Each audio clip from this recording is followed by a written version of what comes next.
Evolving the ability to live on land is not an easy job. But in this video, we're going to have a close look at some of the first things that we know of that managed it.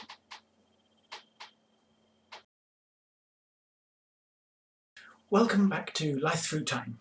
This is quite an exciting one because I grew up in the county of Herefordshire, which has been famous for rocks of the Devonian period that include some of the earliest known land plants. And I never got to go and look for some, until now.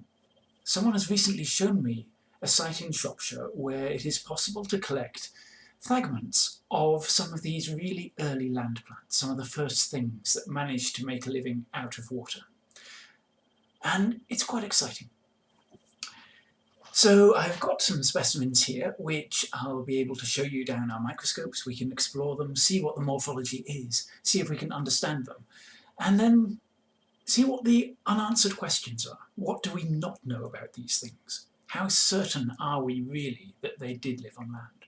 If you're an alga, living your best life under the sea, there are all sorts of things you don't have to worry about that you suddenly do if you want to live on land. So, for example, you're surrounded by water. You don't have to worry about drying out. That's just not a problem. You also don't have to worry about nutrients because you just absorb them from the water. So food and water, not a problem. Support is another one. If you're in the sea, the water supports you.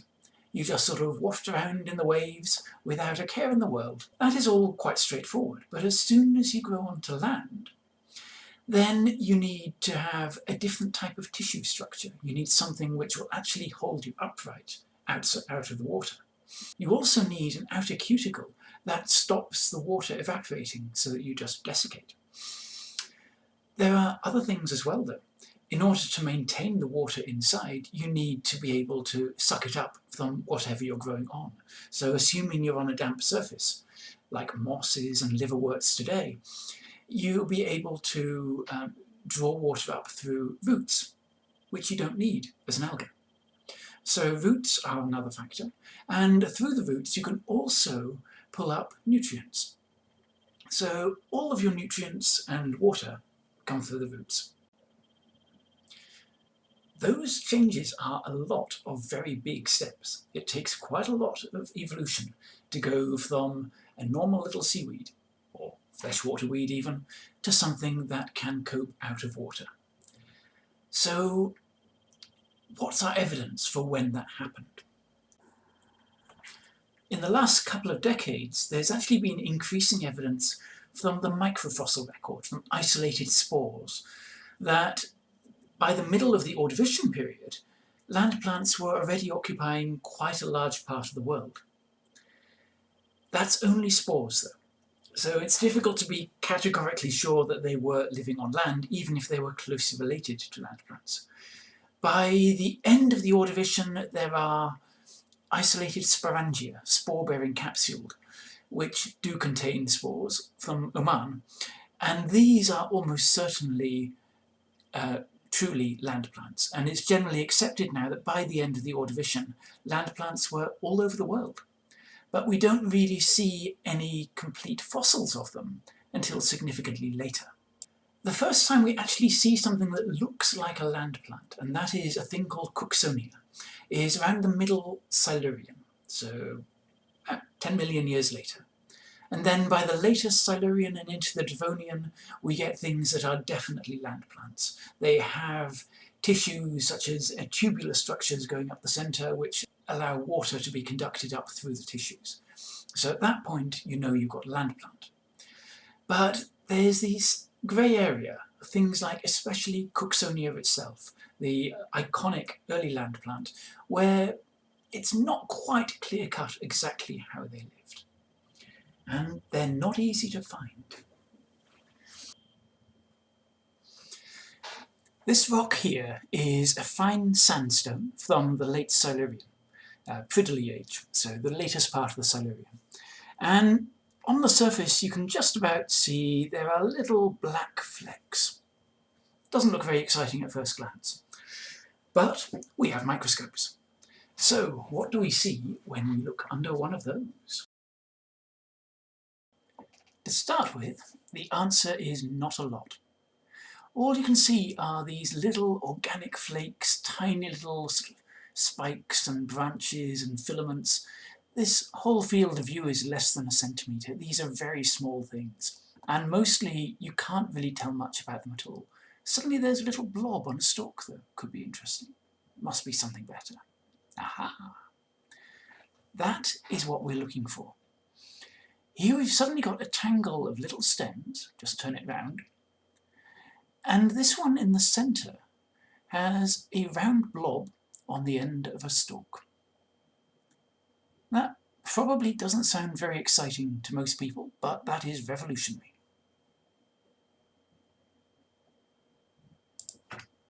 With a well-preserved one like this, you see these sort of Y-shaped branches, but then they branch again, and at the end of each branch we have one of these round black lumps. Those are the spore capsules. They don't have seeds, they don't have flowers, these are very primitive plants. They reproduce by spores, which are tiny microscopic bits of genetic material. Effectively, they don't have their own food supply for the young plant. And they are what you get in the most primitive of plants. So if you are an aficionado of ferns, I'm sure you'll have noticed on the backs of some of the leaves, you get these little brown patches. Those are bundles of spores. Just like in Cooksonia, only a bit different. One of the strangest things about Cooksonia is that we have never found a single specimen with roots. We have to assume they didn't have any. It's often been assumed that there was some sort of rhizome that they were growing from, and the rhizome was too soft to be fossilised. Some of these plant remains are in really nicely preserved material, where we get quite delicate structures, and yet there's no sign of any of these rhizomes. There is one exception. This is a bit later though. It's a Devonian fossil from Brazil, which is a species of Cooksonia. There are actually many species and they may not all be very closely related. But in this case, we have 5 of these little Cooksonia plants, all growing from a tiny little splodge. Now that splodge does not look like roots. What it looks like is a gametophyte. So for this we have to go back to understanding our lovely little ferns again. Unfortunately it's just this is just the sporophyte. It's the form that produces spores. But ferns and other groups of plants, of these early plants, have 2 stages in their life cycle. You have the sporophyte, producing spores, and the gametophyte, which produces gametes. So the gametophyte has male and female components, and is very difficult to spot. In modern ferns, it's a tiny little, normally heart-shaped, green, flattened structure that you find growing on damp surfaces. That is what grows directly from a spore. So the spore turns into a gametophyte, which has male and female components. That is this tiny little thing which then combines the gametes to produce a sporophyte. And the sporophytes normally grow directly from the gametophyte. So if you find a small fern growing, have a look at the base and you might just find one of these gametophytes that they are growing from. So, back to Cooksonia. Probably what we're seeing with these little branching axes with the sporangia at the end of them is the sporophytes of something that has a life cycle similar to a fern. So probably they grew from something like the fern gametophyte, a little lumpy, encrusting green blob that was living on very damp surfaces. And then those are detached when the plants are picked up by river currents or washed around, ready to be buried.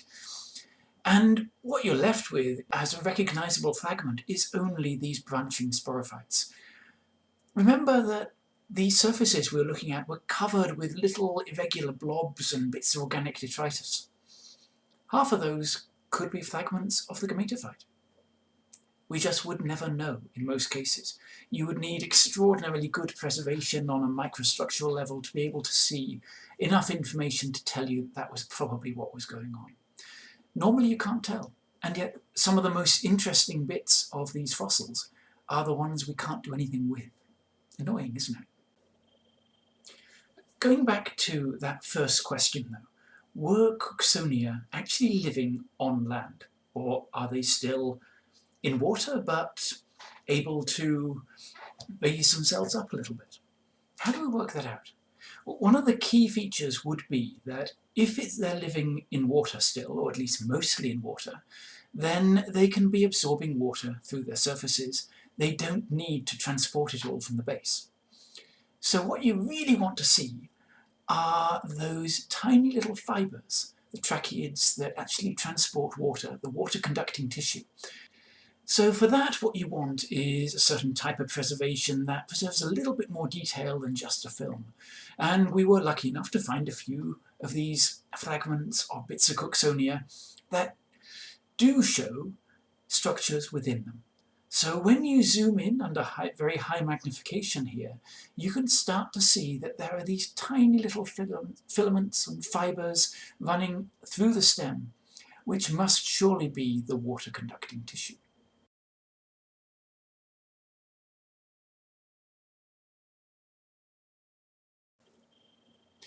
The big question then is that actually Cooksonia? Because it wasn't alone. We have fragments of other plants as well, things with more elongate sporangia, things which are much more robust, like this one that we're looking at here. And we don't know for certain that this branching structure belonged to Cooksonia, because we can define them largely on the sporangia, which aren't there for this specimen. So we know that there were some plants here which have these tracheids. We also know that at least one species of Cooksonia definitely did have those, and also had stomata on the base, around the base of the sporangia. So stomata are little holes in the cuticle for gas exchange with the atmosphere. So again, that is clear evidence that at that point they were living on land. But we still don't know, in most cases, whether that was true or not. They could have been living in permanently wet conditions, possibly even underwater, on the edges of streams and rivers in shallow ponds, and that sort of thing. And then a little later, taken those adaptations that allowed them to live on land and left the water behind. In most cases, this is what we're left with in paleontology. We can follow lines of evidence, we can point out arguments that suggest that something was doing something specific. But there's quite often a little grey area. We know at one extreme, things were definitely on land. We know at the other extreme, when you go back to algae, things were definitely in the water. But when it comes to the earliest of the Cooksonia, it's still a lovely little mystery. And we wouldn't have it any other way.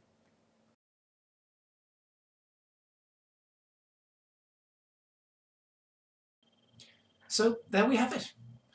It was wonderful for me to be able to go and find some Cooksonia at last and to try to understand them better, because they are fascinating little things when you get into the details.